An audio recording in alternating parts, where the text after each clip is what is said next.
Excuse me. So, the New York Post, it talks about depressed, anxious, mentally ill. You're more likely to marry someone with the same disorder. Crazy in just took on a whole new meaning. A sweeping study found that people with psychiatric disorders are more likely to say I do to someone with similar mental health struggles rather than to marry someone without a diagnosis.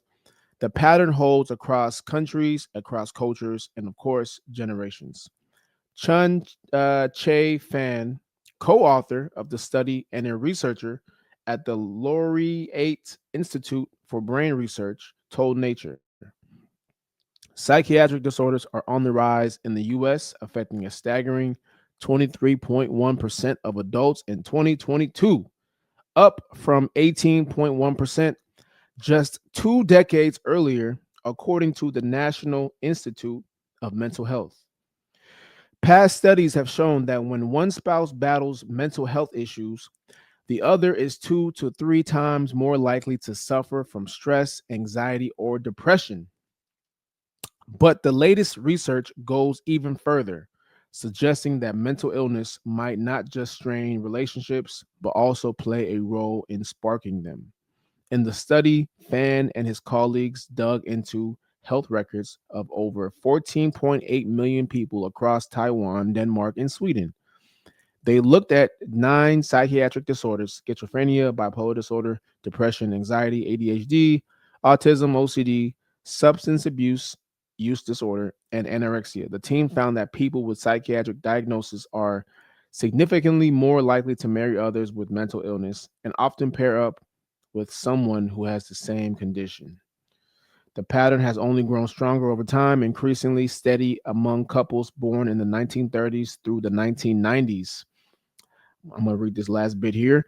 Despite differences in cultural context, patterns of spousal correlation across psychiatric disorders have limited variation between Taiwan and Nordic countries, the study authors wrote. Only a few disorders have only a few disorders had regional differences. For example, Taiwanese couples were more likely to share an OCD diagnosis than Nordic counterparts. While the study didn't prove why the mentally ill tend to marry each other, Fan had a few theories. Perhaps they better understand each other due to shared suffering, so they attract each other, he told Nature. Yeah, that is a whole disaster waiting to happen, man. It's a whole disaster waiting to happen. I don't believe you should have, if you are mentally ill, if you know that your mental health is not in the best situation or it's not great, I don't believe you should be looking to marry anybody, date anybody, you know. I don't feel like you should be able to cohabitate with anybody that you feel like you want to, be with or date. I feel like you need to get yourself together first. Get yourself together first. Figure out what the issue is. Go get some help. But you should not be looking to date if you have mental health issues. If you know you have open mental health issues, if you know it's significantly if you know it's significantly hurting your quality of life, you should not be trying to date anybody, let alone marry anybody. So, I think this is a whole disaster waiting to happen, man. It's bad enough it's one person. Now you're talking about two people that have mental health issues, thinking that it's going to just balance out and all going to be good. Well, look at the divorce rate. Look at the obesity rate in this country. I do believe those play a big role in mental health issues, especially in dating, especially in relationships, right? All of those play a major role. So it's not by accident.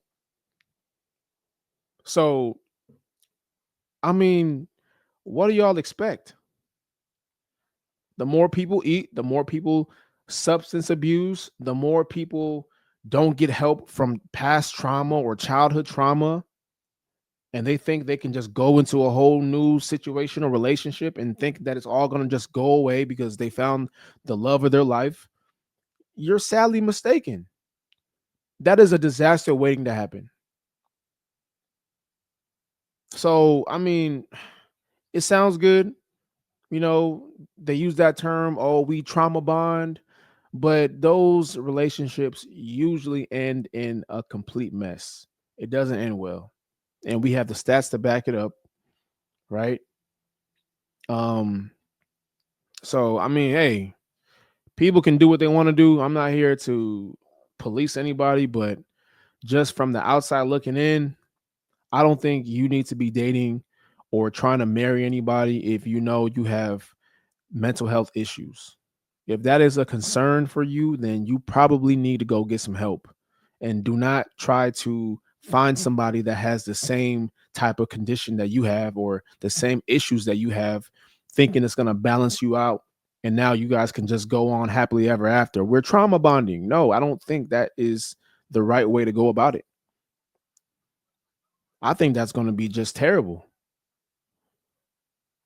And then if y'all have kids, well, you haven't even healed the main thing that's holding you back. How do you think that the children are going to be affected? You know, man, it's very, hey, man, this ties into today's topic for sure on accountability. You have to hold yourself accountable, man. If you know you're sick, if you know you're not well, go get some help. Do not try to put your problems on somebody else thinking they're going to solve it, because it's not going to happen. Because you never know, they might have their own issues that they need to solve, you know. But people are so afraid of being alone, of being by themselves. They'll just, hey, you fucked up, I'm fucked up. Hey, let's make it work. It doesn't work like that. But hey, but more power to them.